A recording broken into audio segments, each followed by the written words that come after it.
we feeling good Friday night Hobart? Are we feeling good Friday night Hobart?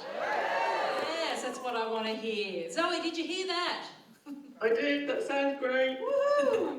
Zoe's joining us from Shropshire in the UK, but I'll tell you more about that. Welcome to the 2023 Beaker Street Festival and to Unseen by Design.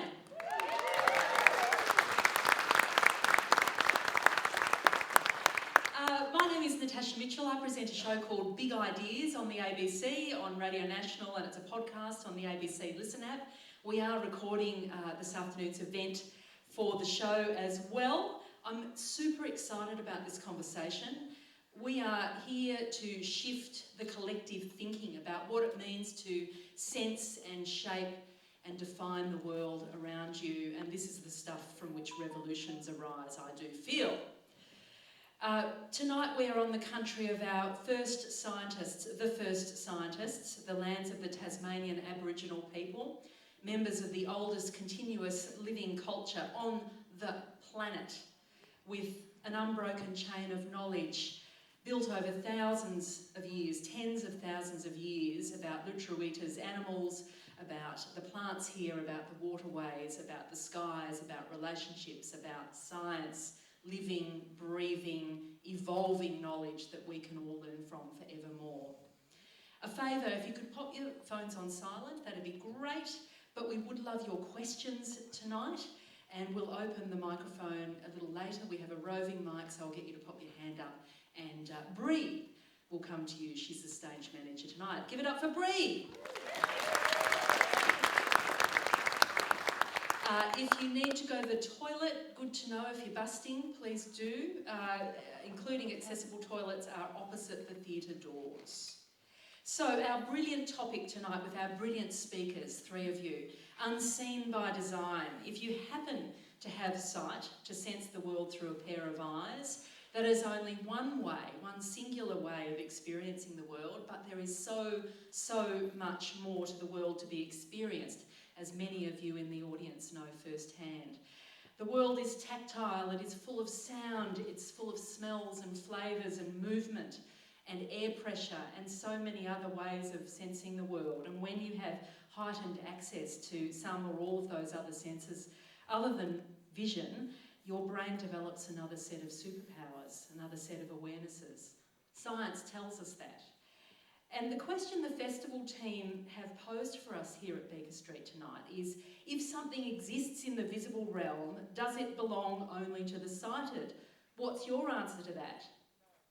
No. Absolutely not, by the sounds. And we have three local and international trailblazers in art, in design and advocacy who are going to try and give their spin on that question and to upend any assumptions some might have about what it means to navigate the world as a blind person and to be a designer, an artist, a performer, a CEO, a leader, an advocate.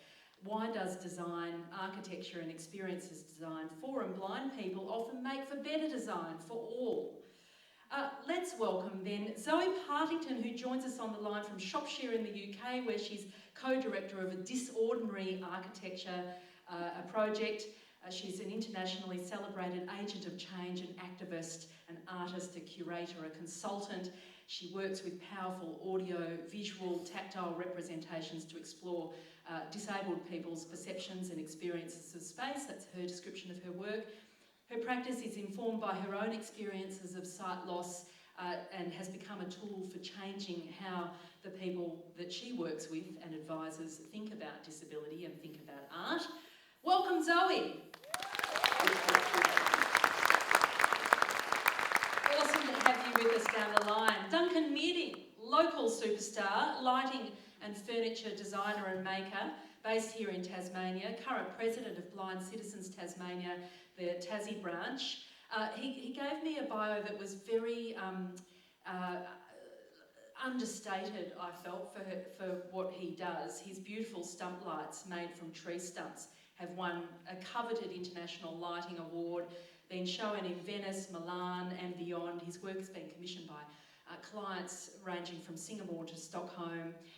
Much of Duncan's work is inspired by the natural environment, and as he might describe tonight, aspects of his work reflect the alternate alternative sensory world in which he designs, being legally blind with less than 5% vision.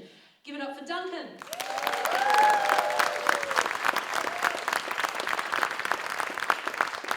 Emma Bennison, 20 years in as a CEO and a non-executive director roles, all sorts of different roles. Currently Chief Innovation Officer, very innovative, with Life Without Barriers, which focuses on disability advocacy and community services. She was CEO of Blind Citizens Australia for 5 years, chairs the Attitude Foundation, which promotes and develops media content providing realistic portrayals of people with disability. She also serves on Tasmania's Ministerial Arts and Cultural Advisory Council. She's a singer, she's a songwriter, she's a parent of 2 teenagers. She has an album out called Fine Line, reflecting on her own life and experiences. You might have another album since then, have you? No. Fine Line. I've had time. No time, as you can imagine. Welcome, Emma.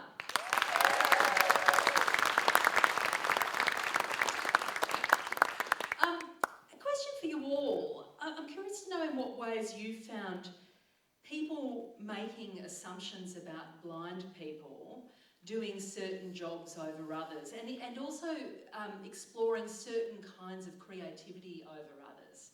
Emma?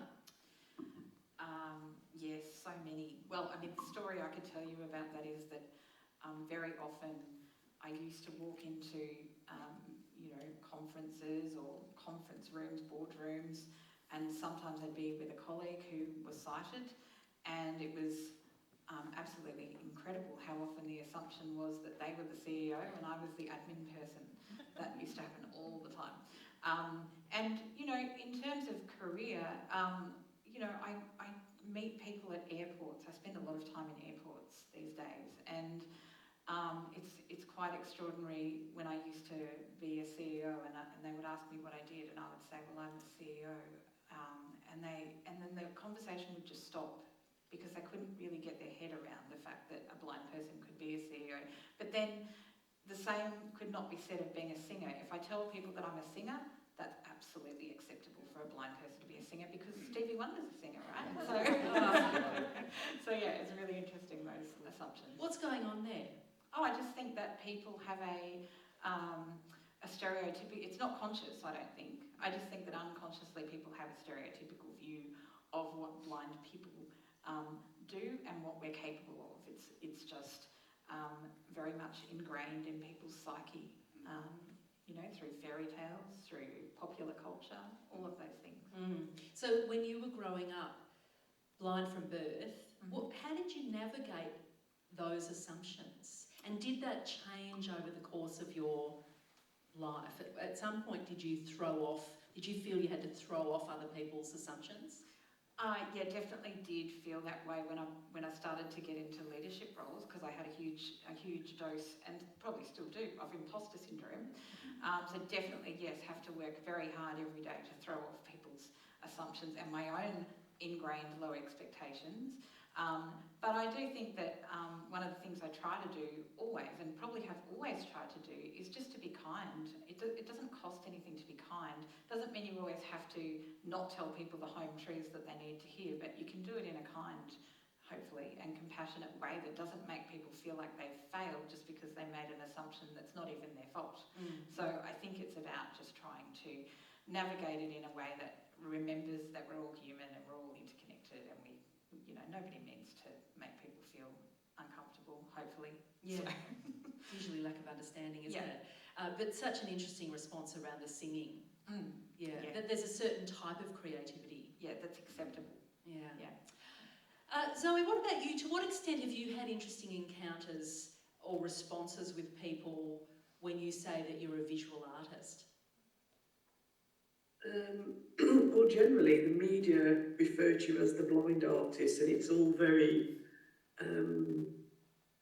I suppose they say it as if it's about, it's a surprise, and then we have to have a conversation about there are a lot of blind and partially blind artists out there creating work, enjoying their life, and using it as a career in a very successful way. So it's always, I think it's quite a shock.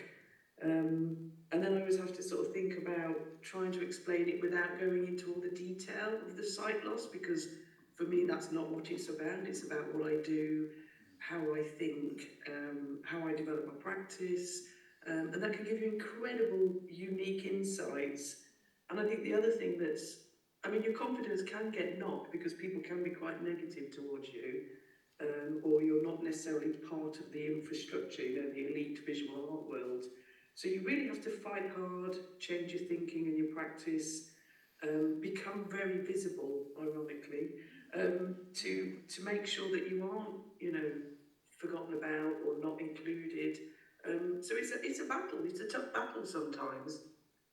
How have you had to change your practice in response to that? I suppose to start with, I think you do what you think you're supposed to do as an artist.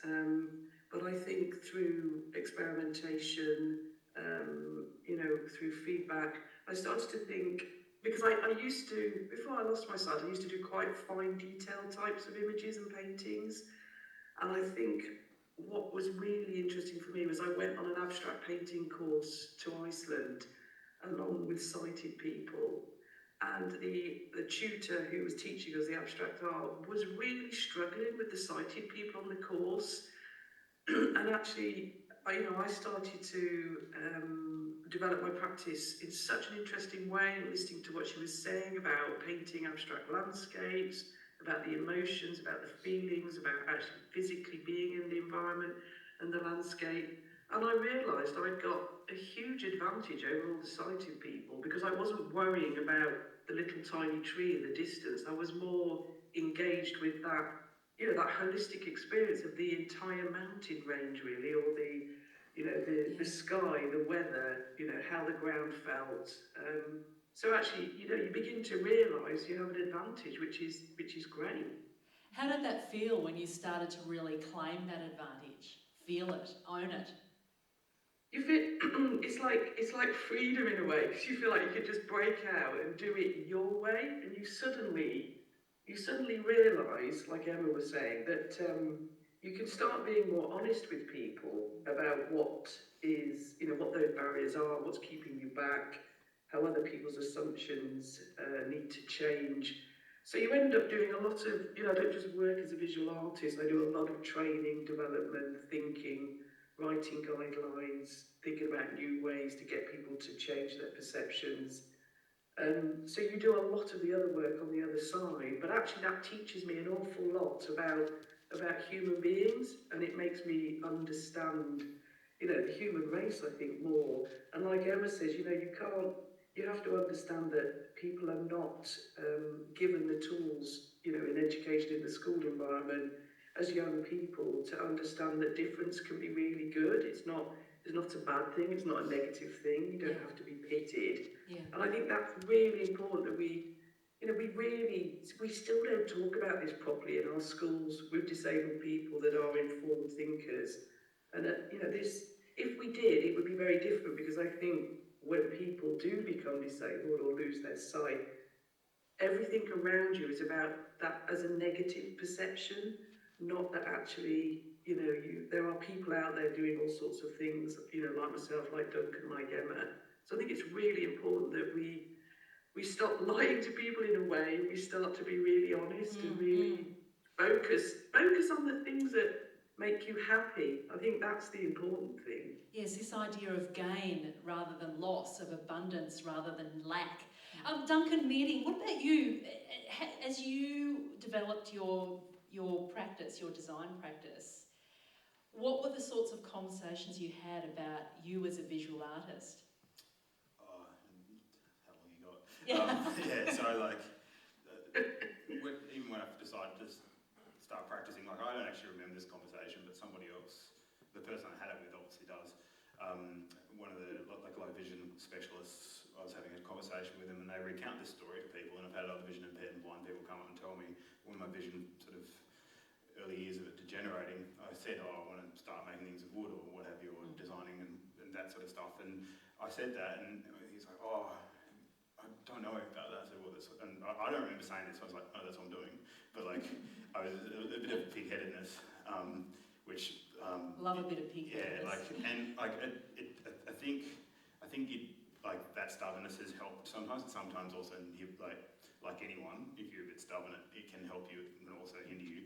But like that's whether you've decided or not. But like that's like that. But in that case, like being able to sort of go with that, and also having good life chances, like the design community down here on the whole is really accepting, because it is designers thinking in very similar concept to the way somebody who adapts to disability or being disabled by society is, that the way they think is generally very similar to design. It's about adaptation and improvement. It's about sort of challenging the norm.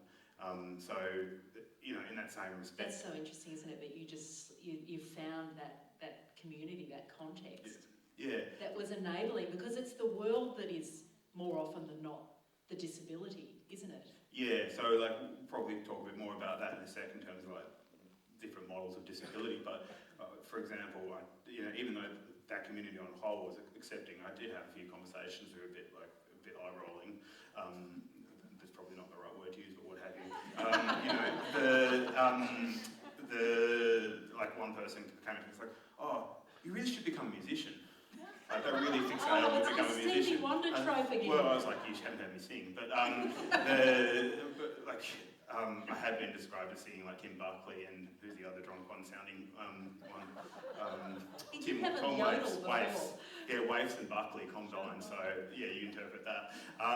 So anyway, I've had that sort of comment. I've also had comments, which was an interesting one. It was like a joke, and it's like I think it's sometimes that tall poppy thing that happens, and you got to have that resilience. I had somebody say early on in my career when I'd been accepted into finals of a competition, and they were like talking rubbish to someone else, like, "Oh, you poke your eyes out too. You'll get in the finals of competitions."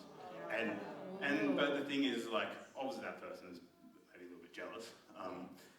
It sort of has hints at that, but it's also at that point a bit more than jealous. Well, I think before that point, I was a bit like, oh, I don't mention it. Oh, I'm a bit, don't want to talk about it. Don't want to be a gimmick. But then it sort of became to this point. Sorry, just to clarify, you didn't want to talk about my vision impairment. Sorry, the elephant in the room. In relation to your art. In relation to my art and my disability. Why did you say the word gimmick? Because the media narrative around disability and vision impairment and blindness is often you either got to be pitied or be put up on a pedestal as hero, and there's nothing in between. Like that, I think pretty much anybody who's read the general media, the media in general, they're improving, but there's the mainstream conversation around disability is there's those two camps, and the bits in between aren't seen, ironically. Yeah. So all of you are very keen to discuss the distinction between the medical model of disability and the social model of disability. We won't go into the full detail of it because there's a good sort of 20 years of scholarship around it. But Emma, explain the distinction and why the social model of disability has been distinctly empowering and a fundamental shift in thinking. Yeah, no pressure, Natasha. But I think the medical model is a very kind of health-based model, which basically says this is what's wrong with you, and our sole aim is to try and fix you. You are the problem. You need to be solved, and once we fix you, then that'll be great, and the doctors will be happy, and everybody will be happy, and it'll be lovely.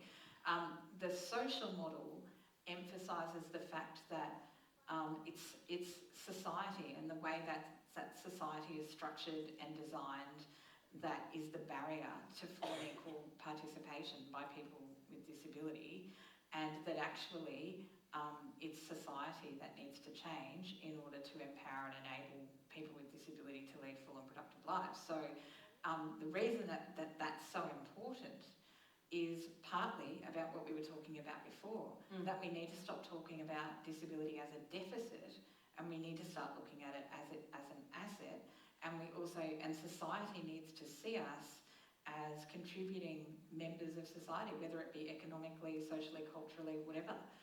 So that's why it's important, and that's why it's important to make the distinction, because we're not suffering, we don't need to be fixed, we don't need to be cured. Now, having said that, I would like to acknowledge that people go on a journey with this, and for people who might have lost their vision or acquired a disability recently, that can be really, really challenging to think about, because it is very much about what you have lost. And I just want to acknowledge that there may be people here tonight who are on that journey and may be reeling at what I've just said. And that is totally understandable. But from a kind of systemic social point of view, we all really need to go on that journey towards seeing the contribution of people with disability as an asset to our society, rather than that we need to be fixed and cured and, you know. And a journey into the subject of today's discussion, which is also about design and art and architecture and spaces. And so Zoe Partington there in the UK, what is disordinary architecture? This is a project that you helped drive. Describe what it is and why architecture. Well, we started about 15 years ago, and I run the organisation with Dr. Joss Boyce, who co-directs it. And really, we wanted to.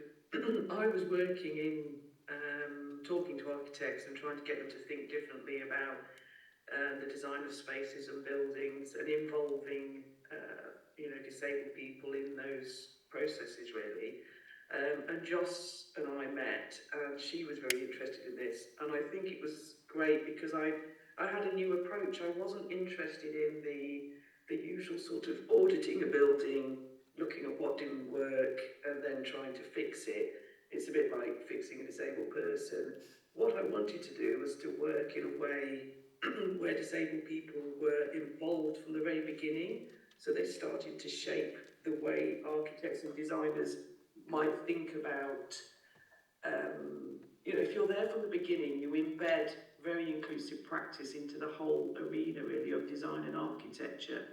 And we also found that working with disabled artists, you could think about a different way to develop wayfinding, a different way to think about how you might shape a building. And one of the issues is, if you're an architect and you're blind, how do you translate information to other people that are sighted? Because a lot of it is around visual representation, and then you sort of develop the design and the process. But I think if you can start to think about it very differently, about how people's bodies move through the spaces, how different everybody's bodies are, you can begin to play around with it a lot more. Can you give us some examples? Can you give us some examples? And I'd love all of your thoughts on this of good design versus bad design. Maybe start with the bad design and get to the good design. Yes, well, I'm not going to I think it's about when you start, just thinking about wayfinding. So that can be in the public realm, that can be inside a building. It's about, you may choose different flooring because it may make it easier for people to be able to wayfind in that building. Very simplistically, if the floor and the walls are the same colour, it's very difficult to orientate through that space. Acoustically, you need to really think about how different people maybe, this isn't just about blind people, this is people who get sensory overload, this is older people. The acoustics in that building can mean it's very difficult to have a conversation, so you could be in a cafe environment. So all of these things actually apply to everybody. I think that's the fundamental thing about it. And there's lots of examples of, acoustic areas that are quite, unpleasant to be in, so people choose not to be in there. Or if you are stuck in those environments, it's really tiring. And as a blind person, I get very tired, in airport environments, in public spaces, if the acoustics haven't been thought about. And very simplistically in homes, and when you're designing spaces, you can go into sort of, I had a blind friend, she went to New Zealand, and she was talking about a beautiful open plan house, with a kitchen and a dining room and a lounge. But she said, she'd gone to this new space. There was nobody had thought about designing the kitchen in a way that would give her clues to where she was in the room.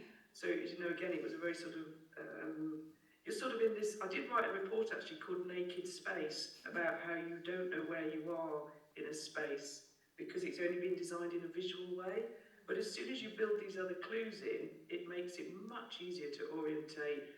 And you can then work independently, so you don't necessarily need, a guide or somebody else there.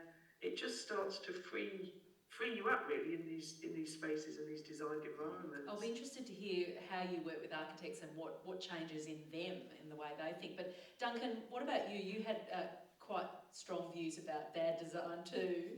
And one of the examples I remember you talking about was those, people think that they're, cathedral entrances to big buildings with lots of glass. Tell me about that experience and other examples.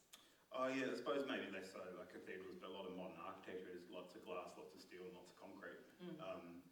All very audibly reflective, but also very bad from a low vision perspective. But also like if you're running your hand across a bunch of flat planes of glass, if you're trying to find it and that's the only way of identifying where the door is.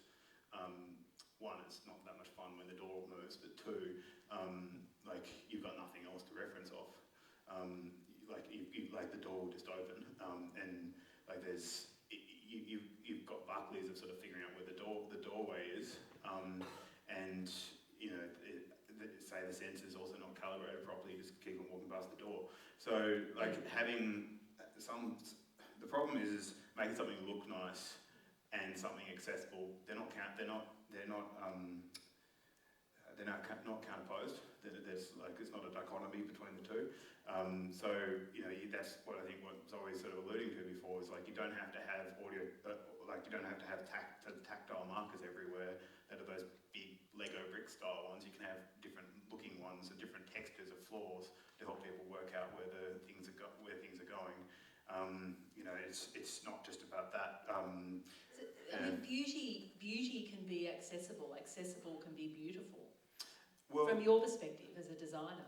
Well, from my perspective, if you've designed a building and you're only making it beautiful from the concept of looking at it in a picture, then it's not good design. It's bad design. Because you don't just look at a building when you're coming through. You're not like you're not experiencing it in an otherworldly manner. You're experiencing it through all your senses and also just interacting with it. And that's the same as the chair I'm sitting in now. You don't just look at a chair. You sit in it.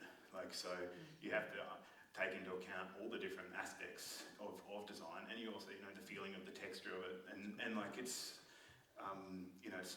not just the form and function, and like that's a huge argument in design and in architecture, maybe through different words. But like the thing is the two things aren't counterposed, and if you are only focusing on form, it's bad form because you're effectively creating something that doesn't create a nice experience for all the senses. So how do you think about the design of your light works, your lights? And to give people an example, if you haven't experienced the light, it's one of them. Just describe, for example, the log stump. I haven't quite got the name right, but the log stump lights. Yeah. I'll give them all different names to confuse people. You do? Yeah. But all drawn from encounters with the environment and you. Yeah, so like just imagine you're walking through a forest and the dappled light that comes through, you can probably, like the way this light from the tree canopy is dappled in different ways, that's sort of drawn in or pulled into the light effect.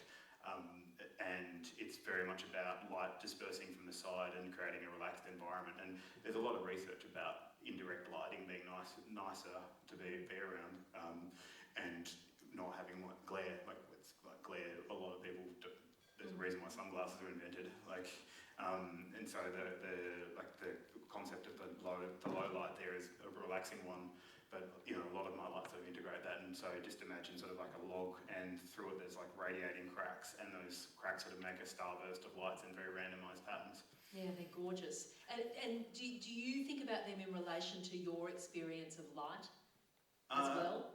Yeah, I didn't consciously go, oh yeah, I'm vision impaired, I'm going to make a light to show people that I'm vision impaired. No. But it's something that was pointed out that it's obviously influenced your work. And I had a few people say that to me, and that I very much respect. Say, well, it's why you hide. This is when I was talking about hiding from my vision impairment in my work. They were like, why? And it goes back to Good question. It goes to that deficit thing. It's like, well, because the narrative is being so narrow narrative, so that's a tongue twister, but it's been a bit of a narrow narrative about vision impairment and stuff like that, and I think that's where having peers like Zoe and Emma to be able to talk with about these things is really good, because it's like we work out, obviously everyone's got their own personal journey, but you're able to talk these things through with the people with similar lived experience. Yeah. Emma, people talk about internalised ableism. Describe what that is and how it functions. Well, I think my microphone. Oh, we're off. Are we on again? Live. It's There we go. Yeah. So I think internalised ableism is really about, the fact that you experience ableism all the time. So you experience comments or critique of yourself as a person with disability. Sometimes they're not very nice comments, and they over time are cumulative and they become internalised, and you almost start to believe them, even unconsciously. You start to believe the rhetoric that people have kind of been putting to you, or sometimes yelling at you on the street or whatever it is. So you just start to internalise it. It becomes very damaging if you don't kind of get rid of it. We were talking about the idea of blind gain, that blindness gives you a kind of set of skills that people who don't have blindness don't have. And so I'm kind of interested, we're at a science festival here, and I'm interested in your relationship to technology. And I'll come to Duncan on this too, and you too, Zoe. But, do you find technology enables you or somehow compromises your blind gain because it gives you props and tools? Yeah, it's an interesting question. I mean, I think it can be a help and a hindrance. To give you an example of where it's helpful, we can now access information to an extent that we've never been able to, we being blind people in general, have never been able to before. And we have access, for example, to people in the other side of the world who can interpret visual information to us through a camera, and tell us about, where we are in our built environment, or, for example, I called them up this afternoon to say, can you tell me if I have a stain on my jacket before I put it on? All sorts of things. Now, there's a certain amount of... So you're talking about different services available to you, and they're also increasingly artificially intelligent assistants, virtual assistants. Yeah, that's right. And some of them are services that you have to pay for, so there's a certain amount of privilege associated with that, but some of them are free services that are staffed by volunteers as well. So, there's a lot of opportunity there, and it's a really liberating experience to be able to, for example, call up and when you're in an unfamiliar environment and get assistance without having to try and, find a sighted person to help. So that can be incredibly liberating, and I think it's probably reduced me to tears on occasion, being able to have that level of independence. Where I think that technology concerns me sometimes is it a get out of jail free card for companies, for example, who have inaccessible websites or other inaccessible processes that they can kind of say, oh well, they can just call up a service and get help. We don't need to worry about it. I tend to try and take a positive view of that and say, well, I think it actually just gives those of us who use those services more headspace, so we can advocate more strongly to those companies. So this is services like Be My Eye, and IRA and others. So I think it can be a help and a hindrance. I mean, another example of where I think technology is a real hindrance is I went to a hotel the other day, and when I arrived, they said, I said, what phone number do I dial if I need any assistance? And they said, oh, we don't dial a phone number because we don't have phones. I said, oh, okay, that's an interesting concept. How do I talk to you? Do I get a tin can, or how do I do that? And they said, oh, no, we've got a tablet. We've got a tablet, you'll be fine. I said, nah, that's not really that helpful.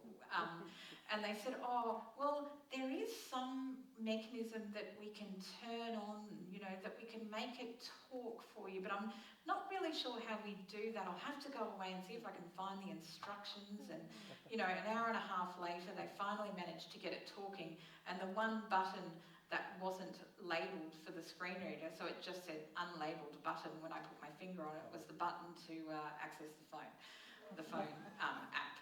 So, there's a lot of groans in the audience of recognition right now. Yeah. So that's an example of where it can be a hindrance, and not just for a blind person. I mean, I imagine for an older person who's not used to using a touchscreen device, or a person with an acquired brain injury who might have difficulty with remembering those, complicated processes.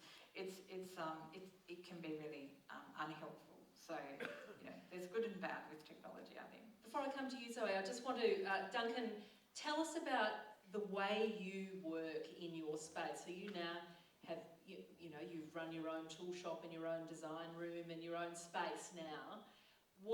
How do you use the tools? How do you unleash yourself on power tools, basically, is what I want to know. Am I coming through? Yeah, cool, sorry. There's a range of things. So, to try and condense that into 30 seconds is going to be difficult. Basically, the strategies are the most important ones. Being able to identify where where the blade is with a push stick, approach the machine, make sure the blade's not spinning, make sure that it's isolated before you go near it, and then you set it up.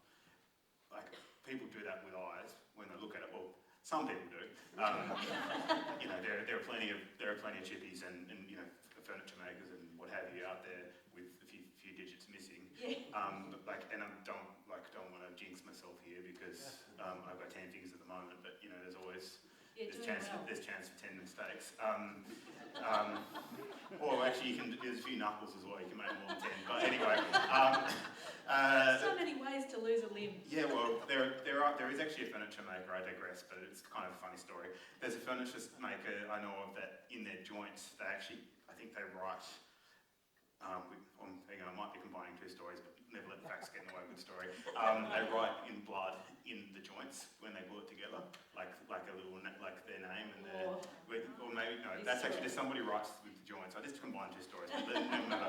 Back to your showroom. Yeah, anyway, this is why you were here, Natasha. So I've also got a range of tactile blocks, talking tape measures. I've got assistants, some of them who are in the audience right now, and that they're really good at helping me interpret things and work out ways to do things as well. So sometimes there are things that it's just fast to get someone paralysed to do. Like there are ways to maybe work out, but it would be much slower to do it with vision impairment. Like you can make almost any jig you want, either with getting someone with paralysed to give you a hand to help set it up, or computer numerically controlled machines to help create something. But sometimes like all businesses, you've got to work out where the strengths are in the business, and you've got to work out the division of labour within it. And but in terms of other things, I've got those tactile gauges, talking tape measures, a thing called a click rule, and then I've also managed to get a table saw and thickness planer to talk. And that in of itself was quite a process, because you can't just walk into a shop and go, I want a talking digital table saw measure. Yeah. And so you can measure down. Here's one off the shelf, sir. Yeah. It's funny though, you do go to some of these tool shops and they're like, oh yeah, no, sorry. But you do get to a point with a lot of them where they don't, there are a lot of people that do take it in their stride, because it is kind of something to left of centre, so to speak, which it shouldn't be, a vision impaired person using machinery, but it is all about the toolkit. I wouldn't just say to someone who hasn't done it before with vision impairment or without, to just jump on it without training. It's about training, and it's also about vision impaired specialist training, about how to use the machinery, how to use handles. Ironically, the worst injury I've ever had was with a chisel. So everyone gets focused on the power tools, but if you misuse any tool, you can do damage. What did you do? I cut tendon in my hand and knocked myself out of operation in terms of using that thumb for a few months. Ouchie. Zoe, you have got a lot on the boil artistically right now. You're currently exhibiting a work called Seats at the Table at the London Festival of Architecture. The London Design Biennale recently featured your work Decoding Difference. Tell us about Decoding Difference. I think that's a really interesting installation. Tell us about what it was and what you were expressing, and also how you subvert your art in terms of prioritising people with no or limited vision. Yeah. I think when we talk about AI technology and this digital interventions, for me, as an artist, it's been a fantastic way to try and think about doing things differently. So decoding difference, I've had a chronic condition for 50 years, and then my visual impairment, is part of that later on. But the thing that I was looking at was, how do I communicate, through my art, because I practice disability art. That's really important to me, to analyse oppression and to find new ways of talking about it.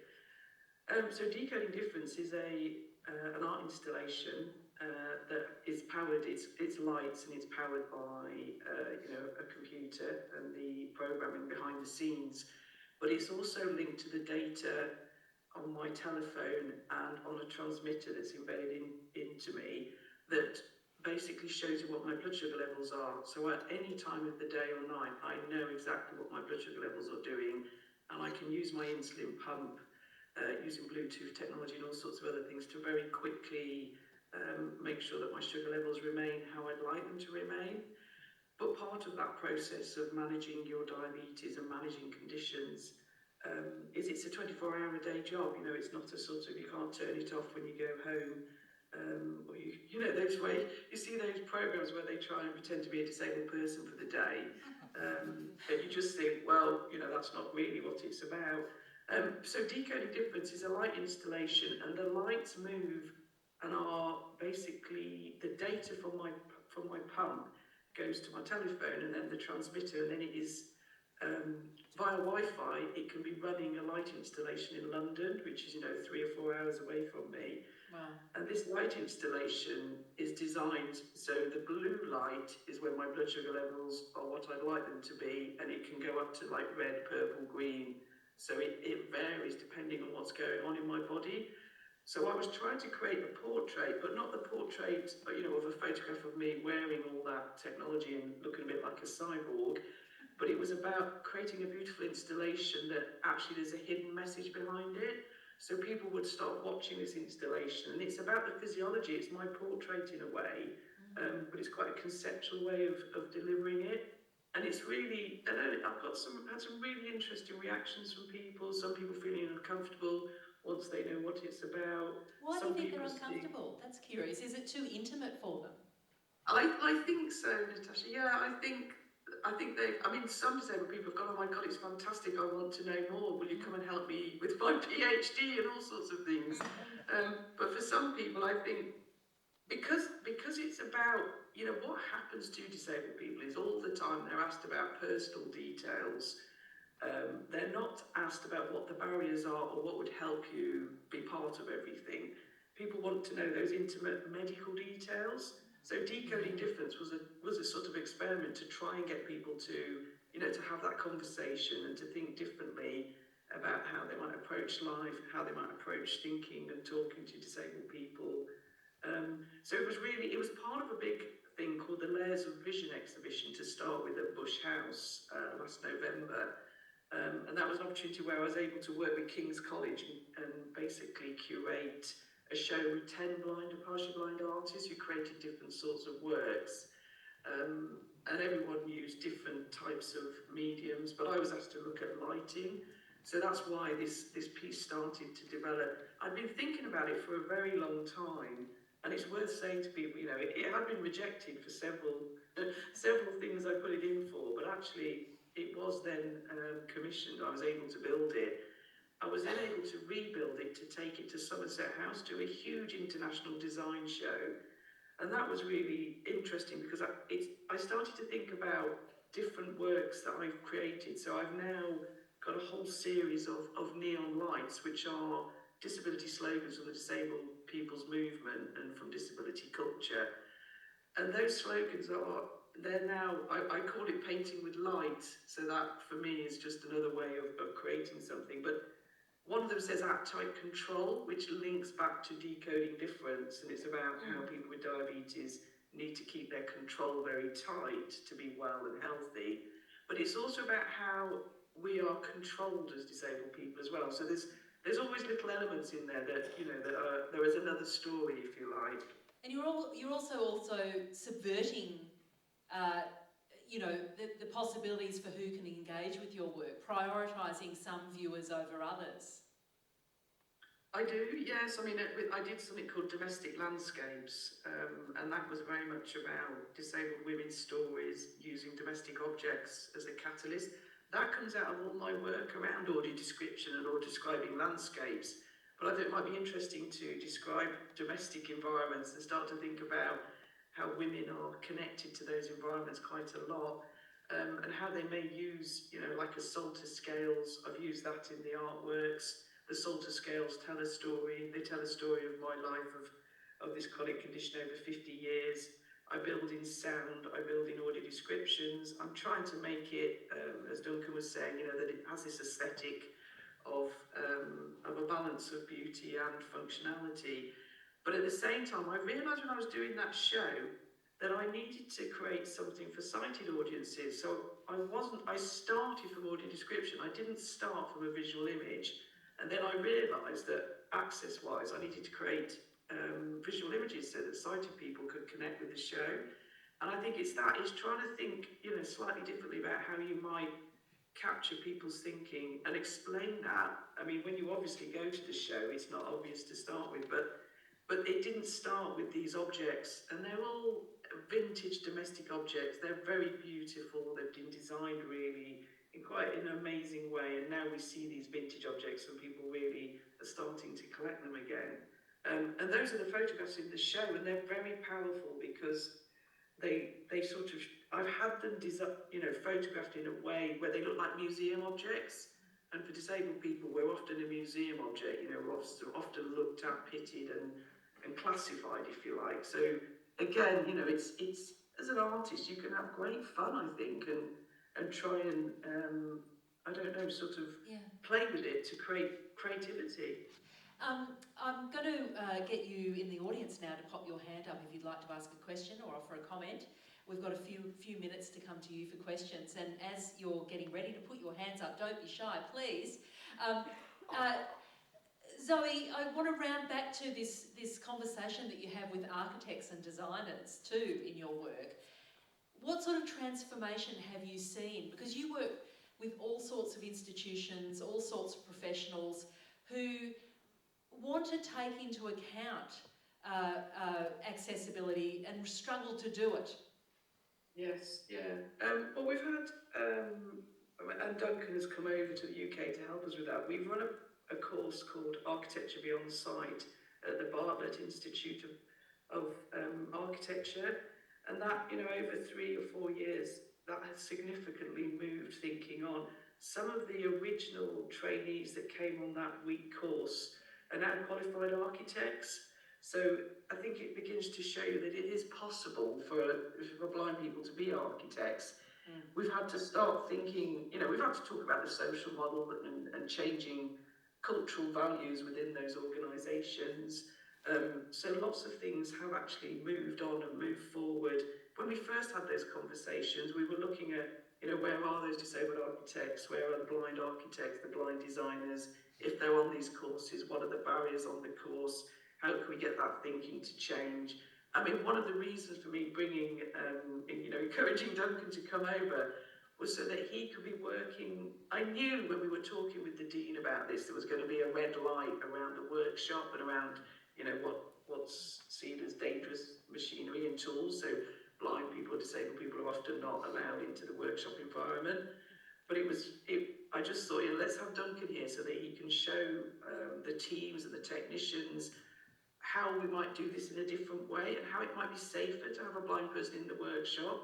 And I think that was the fundamental shift in thinking, because, you know, Duncan came over and trained the technicians, worked with them, and by the end of it, they were beginning to say, oh my God, it's actually safer having a blind person in, because sighted people make visual decisions, and sometimes that's a mistake because they haven't put safeguards in really. So that's been really interesting. Another thing that's been really interesting is working with architects that start to, so if I'm training and developing and working with them, rather than them designing a building or a space in a visual way by drawing, I get them to audio describe that space, describe that feeling.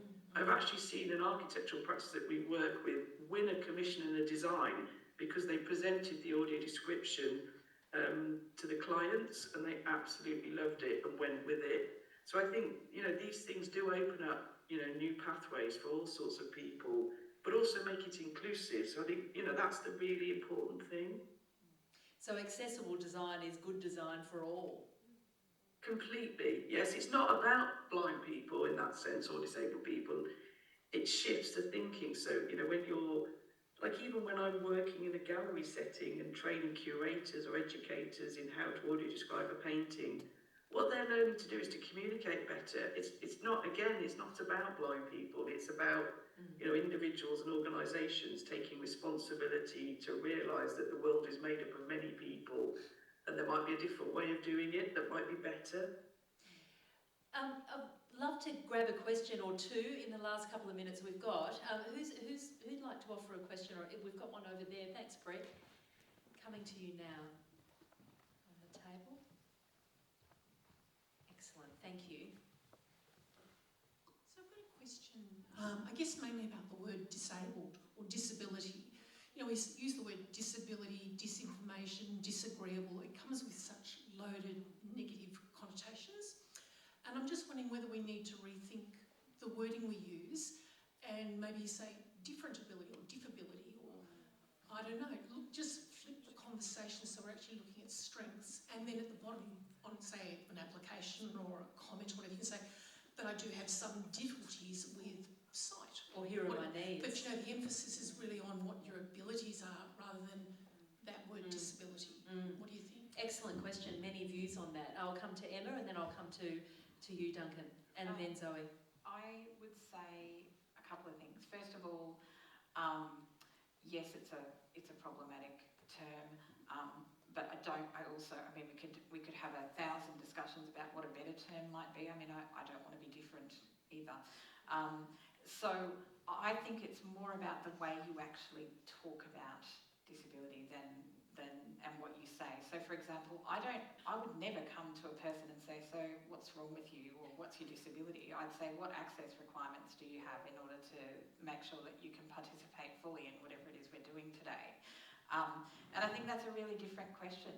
It's not about the deficit. It's about what would make it easier. And we should be asking everyone this question. It should be a question on every form, for every event, everywhere.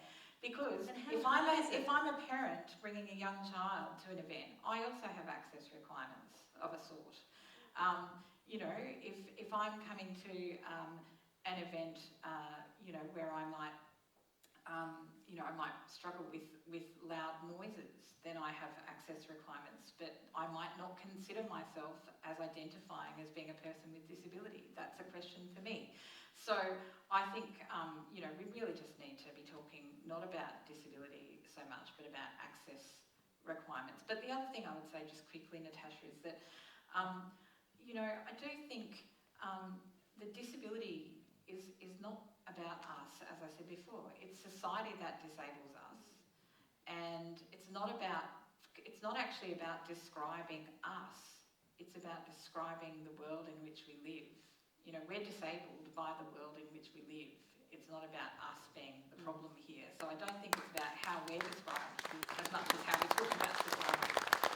Much agreement, Duncan. What she said. So I would say that I identify as disabled, not because I have a disability, but because I'm disabled by society, the way it's structured. And that's basically effectively what Emma said then as well. And that's where I think it confuses people, because there has been this big conversation about language and person with disability versus disabled person, and we can't say disabled person because you're calling the person disabled. So no, the person's disabled by society, so it's a disabled person, and that comes to the social model. But at the end of the day, it's semantics. It kind of comes down to how the person's treating you, and if they're treating you with respect and understanding and trying to, help you with your access needs, I don't really care what you call me, as long as you're treating me with respect. But that's what I reckon. Because disability, yep, I can understand that as a concept, but at the end of the day, everyone's got different ability. Everyone's got different abilities in different areas. That's why we have different divisions of labours within organisations, with different people doing different tasks. We can also talk about life chances and intersectionality of class and gender, all this sort of stuff. Yeah. But that's different abilities as well, and different chances. We could say diff chances or what have you. But at the end of the day, I just identified as disabled. Yeah. And Duncan. Oh yeah. First and foremost. Zoe, your thoughts. It's a big question, to which there were many answers. Yes, yeah. Well, I think the issue is that language changes all the time, and this term, often, and even around the social modelling about changing that and moving to the affirmative model and other models, people are constantly rethinking things, which is great. But I think the term disabled, unlike the term crippled or handicapped or things that have been used in the past, is not as emotive. And I think it's really important to start thinking about language, the type of language you use, and the emotiveness around that. Because it's always, the poor disabled person. You can start to see how people start to change the terminology. Disabled, as Emma said and as Duncan said, basically grounds you down to say, actually, this is not me, this is everything else around me. So it's really important, and the disabled people's movement thought long and hard about all of these terminologies and terms. And it was just a process, between the 70s, the 80s and the 90s to get thinking to change and to get people to really think about where the barriers are, and then not with the disabled person, they're external, if you like. And in a sense, disabled people themselves will start to use these terms and throw them back. So, one of my neon signs is called Quit Time. So it's about, language is very significant, but it's the meanings behind the terms that you're using that are the things that are wrong and need to change. So I have absolutely no issue with saying I'm a disabled person, because it makes me feel that I am part of a disabled community that's oppressed, a disabled community that supports me. This whole arena around disability heritage and disability culture, which has been around, since at least for 100 years. If you think about, I've completely forgotten it. Oh, Helen Keller.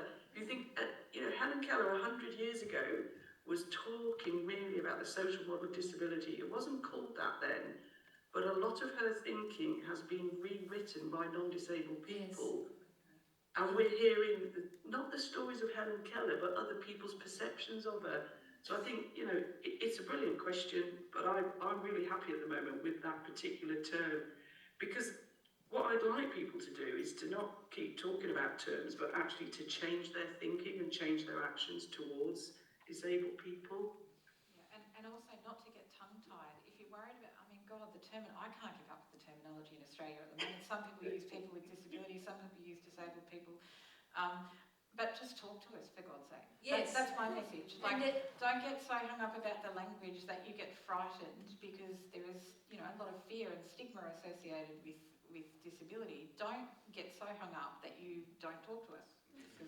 And so that's a dare that you have issued, because we're all going to gather now at the after this event in another place at the Central Gallery at the speakers table. I'll explain where that is in a tick, and we'd love you to come and have a conversation with us. I feel like I would have loved to have talked more about the design process, so that's an opportunity after this event to come and have a yak with us about the design process that Duncan includes. Zoe, you can't join us unfortunately, because you live too far away. But look, I want to thank our star panel. Don't go away, because I've got a few things to say, but please thank Zoe, Duncan and Emma.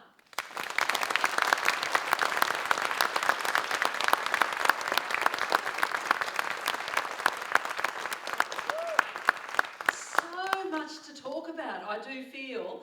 If you'd like to chat with us all after this panel, Duncan and Emma and I are heading over to the Central Gallery at the Speakers Table. That's at the Art Gallery Museum. That's kind of the central hub alongside this one for the Beaker Street Festival. All this weekend and across next week, many things happening too. Duncan and Emma have asked me to add that if you're too shy to approach them for a chat, they come and round you up with their canes, basically. So you better come up and introduce yourself and have a chat. We've got some very talented musicians stationed between here and the venue to help us on the way. The festival hub is free, everyone is welcome. There are friendly roving scientists, there is live music, delicious food and drink, scientific performances, microscopes, exhibitions, a whole lot more. The festival hub is open late into the night, well, up until midnight tonight and tomorrow night as well. Zoe, I'm just going to say a big special thanks to you for joining us.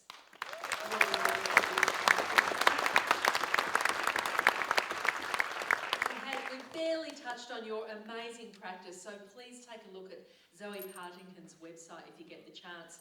To come find Duncan and Emma and I in the Central Gallery, a description for how to get there for the benefit of all, whether you're using a cane or following your nose. When you arrive at the museum, you will go through the main entrance, you will walk straight across the courtyard. You will go 3 steps, enter the building through automatic doors, you will go straight ahead.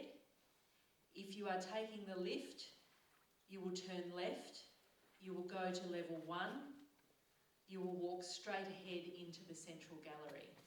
If you're not taking the lift, just turn right to follow the pathway which goes up 1 set of stairs, makes a U-turn, and then you head up a 2nd set of stairs, and after that set of stairs, you walk straight ahead, turn right into the Central Gallery, and the speakers table will be on your right. So that's a set of descriptions, but there'll be people along the way who will guide you as well. Please thank Zoe Partington, Duncan Meerding and Emma Bennison. Thank you. Thank you, Natasha. More coming your way. Have a great day, Zoe. Oh, thank you, and you all enjoy it. Bye, Zoe. Bye.